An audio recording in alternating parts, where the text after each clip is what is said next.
Hello everyone welcome back to our channel. First time మన channel చూస్తున్నారా అయితే subscribe చేసుకోండి. పక్కన బెల్ ఐకాన్ యాక్టివేట్ చేసుకుంటే మీకు నోటిఫికేషన్స్ అనేవి వస్తాయి నేను వీడియో పెట్టగానే. సో మీరు వెంటనే అప్లై చేసుకోవచ్చు.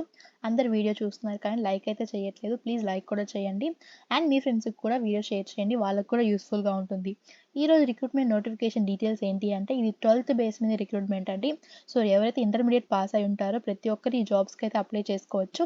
పూర్తి వివరాలు చూసుకున్నట్లయితే ఇది national institute of technology Puducherry వాళ్ళు ఒఫీషియల్గా group A, group B, group C పొజిషన్కి సంబంధించి రిక్రూట్మెంట్ చేసుకుంటున్నారు. గ్రూప్ ఏలో మనకి వివిధ పోస్టులు అయితే ఉన్నాయి. Deputy registrar and assistant registrar, medical officer, student activity and sports SAS ఆఫీసర్కి సంబంధించి. గ్రూప్ బి పొజిషన్స్లో టెక్నీషియన్ అసిస్టెంట్లో 8 పొజిషన్స్ అయితే వేకెన్సీస్ అయితే ఉన్నాయి. SAS assistant 2 vacancies, library and information assistant, సూపర్ ఇంటెండెంట్కి 2 వేకెన్సీస్ అయితే ఉన్నాయి, పర్సనల్ అసిస్టెంట్కి 2 వేకెన్సీస్. దాంతోపాటుగా గ్రూప్ సి పొజిషన్స్ చూసుకున్నట్లయితే ఫార్మసిస్ట్, సీనియర్ అసిస్టెంట్, సీనియర్ టెక్నీషియన్కి సంబంధించి కేటగిరీ వైజ్గా కూడా అయితే రిక్రూట్మెంట్ చేసుకుంటున్నారండి. ఇక్కడ లెవెల్ 6, లెవెల్ 10, 12 దాంతోపాటుగా లెవెల్ 5, 4 ప్రకారంగా మనకి బేసిక్ పే అనేది పే చేస్తారు. సో లిటరలీ మనకి 45,000 నుంచి 50,000 దాకా వస్తాయి. అండ్ వాటితో పాటుగా గ్రూప్ సి పొజిషన్స్లో మనకి టెక్నీషియన్కి సంబంధించి 14 వేకెన్సీస్ అయితే ఉన్నాయి. జూనియర్ అసిస్టెంట్కి 5, ఆఫీస్ అటెండెంట్కి 4, ల్యాబ్ అటెండెంట్కి 7 వేకెన్సీస్ అయితే ఉన్నాయి. సో ఇలా కేటగిరీ వైజ్గా లెవెల్ 1, 3 అండ్ 2 ప్రకారంగా మనకి బేసిక్ పే అనేది పే చేస్తారు.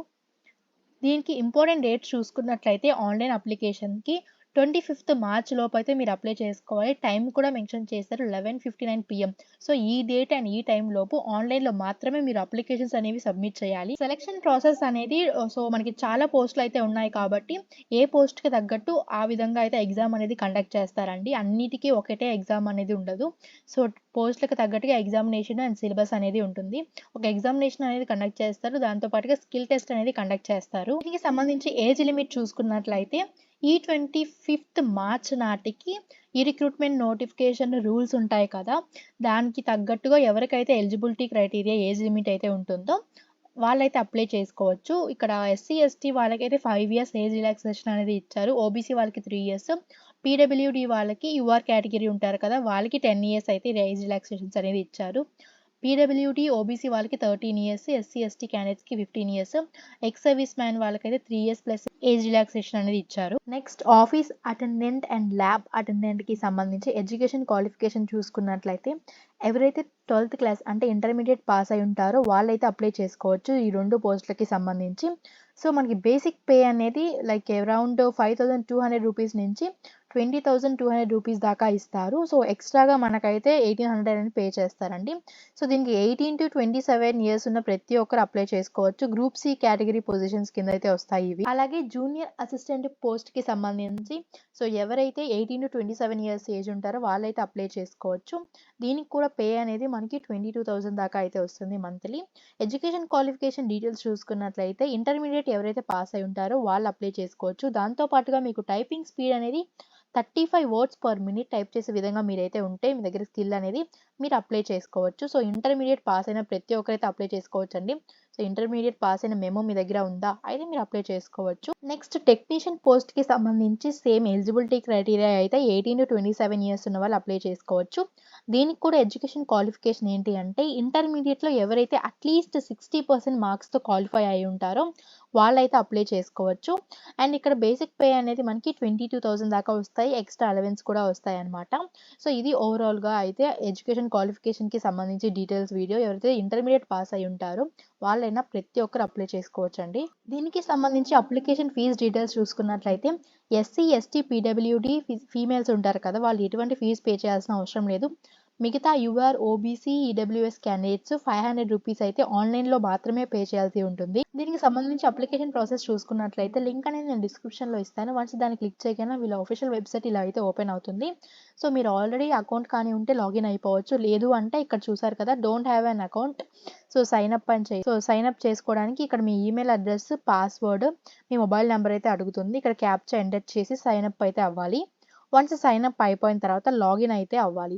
సో, మీరు ఏదైతే ఈమెయిల్ అడ్రెస్ అండ్ పాస్వర్డ్ ఇచ్చుంటారో అది ఇచ్చేసి ఈ వెరిఫై కోడ్ ఎంటర్ చేసి లాగిన్ అయితే అవ్వండి. వన్స్ లాగిన్ అయిపోయిన తర్వాత మీరు ఏ పోస్ట్‌కైతే అప్లై చేయాలనుకుంటున్నారో సో, ఆ పోస్ట్ ఇక్కడ ఇచ్చేసిన తర్వాత ఆర్గనైజేషన్ యూనిట్ అని ఉంటుంది. అకాడమిక్స్ అని ఇచ్చి అడ్వర్టైజ్‌మెంట్ నంబర్ క్లిక్ చేసిన తర్వాత సో, క్యాండిడేట్ ఏ కేటగిరీకి చెందిన వాళ్ళు ఓబీసీ, ఎస్సీ, ఎస్టీకి సంబంధించి అయితే సో, ఇలా ఇచ్చేసిన తర్వాత ఫిజికల్లీ హ్యాండిక్యాప్డ్ అయితే ఇక్కడ ఇచ్చేయండి. నో అంటే నాట్ అప్లికబుల్ అని పెట్టేసి ఇక్కడ చెక్ బాక్స్ ఉంది కదా! ఇది క్లిక్ చేసిన తర్వాత చెక్ వేకెన్సీ అని క్లిక్ చేయండి. సో, ఎన్ని వేకెన్సీస్ ఉన్నాయి ఏంటి అని ఇక్కడ చూపిస్తుందనమాట. సో, వెంటనే అప్లై అని క్లిక్ చేయగానే సో, మీకు వేరే పేజ్ అనేది ఓపెన్ అవుతుంది ఇక్కడ. దీంట్లో మీ డీటెయిల్స్ అయితే అడుగుతుంది. First name, middle name, last name, gender, nationality, date of birth, so, మీ మ్యారేజ్ స్టేటస్, పాన్ కార్డు, మీ father's name, mother's name, country code, మీ ఫోన్ నెంబరు, దాంతోపాటు ఇక్కడ మీ country code, area, line phone number ఉంటే అది ఇచ్చుకోవచ్చు. రిలీజియన్, ఎక్స్ సర్వీస్ మ్యాన్‌కి సంబంధించి details, employee of NIT Puducherry అయితే అది ఇవ్వండి. So, are you an employee of government of India అయితే ఎస్ అయితే ఎస్, నో అయితే నో అని ఇవ్వండి. అడిషనల్ ఫీల్డ్స్‌కి సంబంధించి డీటెయిల్స్ అయితే అడుగుతుంది. సో, మీరు నెక్స్ట్ మీ అడ్రస్, పర్మనెంట్ అడ్రస్ ఇచ్చి సేవ్ చేసుకొని సో, నెక్స్ట్ ఎడ్యుకేషన్ డీటెయిల్స్ అయితే అడుగుతుంది. ఎడ్యుకేషన్ డీటెయిల్స్‌లో ఏంటి అంటే మీ 10థ్ క్లాస్ ఏ ఇయర్ పాస్ అయ్యారు, మెయిన్ సబ్జెక్ట్ ఏంటి, ఎంత గ్రేడ్స్ వచ్చింది, ఎంత పర్సెంటేజ్, మీ స్కూల్ నేమ్, కాలేజ్ నేమ్, ఏ బోర్డ్ అని చెప్పి అడుగుతుంది. మీ ఇంటర్మీడియేట్ చేసుంటారు కదా! దానికి సంబంధించి డీటెయిల్స్ అయితే ఇక్కడ అడుగుతుంది. మీరు సేవ్ అండ్ యాడ్ చేసుకున్న తర్వాత మీ గ్రాడ్యుయేషన్ డీటెయిల్స్ అయితే ఇచ్చేయండి. నెక్స్ట్ పోస్ట్ గ్రాడ్యుయేషన్ డీటెయిల్స్ కూడా ఇచ్చేయొచ్చు. ఎవరైతే పోస్ట్ గ్రాడ్యుయేషన్ చేసుంటారో వాళ్ళు. అండ్ నెక్స్ట్ ఇక్కడ ఏమన్నా క్వాలిఫికేషన్ కానీ ఉంటే ఐటీఐ లేదా డిప్లొమా కానీ ఇంకా సర్టిఫికేట్స్ ఏమన్నా ఉంటే దానికి సంబంధించి ఇక్కడ డీటెయిల్స్ అయితే ఫిల్ చేసి నెక్స్ట్ సెక్షన్‌కి అయితే వెళ్ళిపోవచ్చు. ఎక్స్‌పీరియన్స్ క్యాండిడేట్స్‌కి అయితే ఇది ఫిల్ చేయొచ్చు. ఎక్స్‌పీరియన్స్ లేని వాళ్ళు సో, స్కిప్ చేసేసి వేరే రీసెర్చ్ అండ్ ఇలా ఉంటుందన్నమాట. ఈ రీసెర్చ్ అనే ఆప్షన్ కూడా ఎవరైతే ఎక్స్‌పీరియన్స్ క్యాండిడేట్స్ ఉంటారో వాళ్ళకి మాత్రమే అండి. సో, ఫ్రెషర్స్ దీన్ని స్కిప్ చేసేయొచ్చు. తర్వాత మిస్‌లీనియన్స్ అని ఉంటుంది. సో, దీనికి వెళ్ళేసి so, time required for joining ఎన్ని డేస్‌లో జాయినింగ్ అనేది మీకు కావాలి అని చెప్పి so, do you have computer proficiency certificate అని ఉంటే ఎస్ అయితే ఎస్, నో అయితే నో అని క్లిక్ చేయండి. So, kindly describe your contribution to institutions where you have worked. So, మీరు ఏ ఇన్‌స్టిట్యూషన్‌లో అయినా వర్క్ చేసుంటే దానికి సంబంధించి డీటెయిల్స్ అయితే రాయండి. What makes you suitable for the post you have applied. దీనికి సంబంధించి డీటెయిల్స్ 500 మాక్సిమం 500 వర్డ్స్ అయితే ఉండాలన్నమాట. హానర్స్ అండ్ అవార్డ్స్ మీకు ఏమన్నా హానర్స్ కానీ అవార్డ్స్ కానీ వచ్చుంటే ప్రీవియస్ వర్క్ చేసిన దగ్గర అవైతే మెన్షన్ చేసేయండి. సో, ఇంకా మీకు డిస్క్లోజర్‌లో కొన్ని క్వెషన్స్ అయితే అడుగుతున్నారు. వాటికి అన్నిటికి యెస్ అయితే యెస్, నో అయితే నో అని చెప్పి ఇక్కడ క్లిక్ చేసేసి ఎవరైనా 2 రిఫరెన్స్ ప్రొఫైల్స్ మీ ఫ్రెండ్స్ కానీ, ఫ్యామిలీ మెంబర్స్ కానీ, క్లోజ్ మెంబర్స్ ఉంటారు కదా! వాళ్ళకి సంబంధించిన నేమ్, వాళ్ళు ఇన్‌స్టిట్యూషన్ డెసిగ్నేషన్, వాళ్ళ address and contact details, email అయితే ఫిలప్ చేసి సబ్మిట్ అయితే చేసేయొచ్చు. నెక్స్ట్ ఎన్ఓసీ అండ్ డిక్లరేషన్ అనేది ఉంటుంది.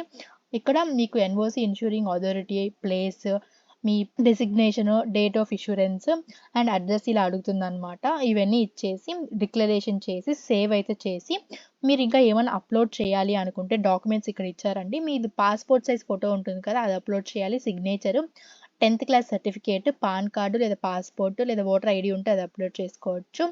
నో అబ్జెక్షన్ సర్టిఫికేట్ అనేది ఉంటుంది. అది అప్లోడ్ చేయాలి. నెక్స్ట్ ఇంకా డీటెయిల్స్ అయితే ఇచ్చారు. ఏమేమి అప్లోడ్ చేయాలి అని additional uploads. So, if the maternal status is divorce ఒకవేళ డివోర్స్డ్ అయితే దానికి సంబంధించిన ఆ సర్టిఫికేట్స్ అనేది అప్లోడ్ చేయాలి. మీరు ఏదైతే ఫిలప్ చేసుంటారో ఫస్ట్ నుంచి ఇప్పటిదాకా అదంతా ప్రివ్యూ అయితే చూపిస్తుంది. ఎక్కడైనా మిస్టేక్ చేసున్నా కానీ చూసుకొని ఫోన్ నెంబర్ కానీ, ఈమెయిల్ కానీ రాంగ్ గాని ఇచ్చుంటే మీ అప్లికేషన్ అనేది రిజెక్ట్ అయ్యే ఛాన్సెస్ ఉన్నాయి కాబట్టి సో, ప్రతి ఒక్కటి డీటెయిల్‌గా చూసుకొని మళ్ళా ఎడిట్ చేసుకొని సో, మీరైతే అప్లోడ్ అయితే చేసేయొచ్చు. సో, లాస్ట్ సబ్మిషన్ బటన్ అనేది ఉంటుంది. అది చేసేస్తే మీ అప్లికేషన్ ఫార్మ్ అనేది సబ్మిట్ అయిపోతుందండి. అప్లికేషన్ డీటెయిల్స్‌లో ఇంకా ఏమైనా డౌట్స్ ఉంటే కామెంట్ చేయండి. Thanks for watching. Once again please do like, share and subscribe to skill job.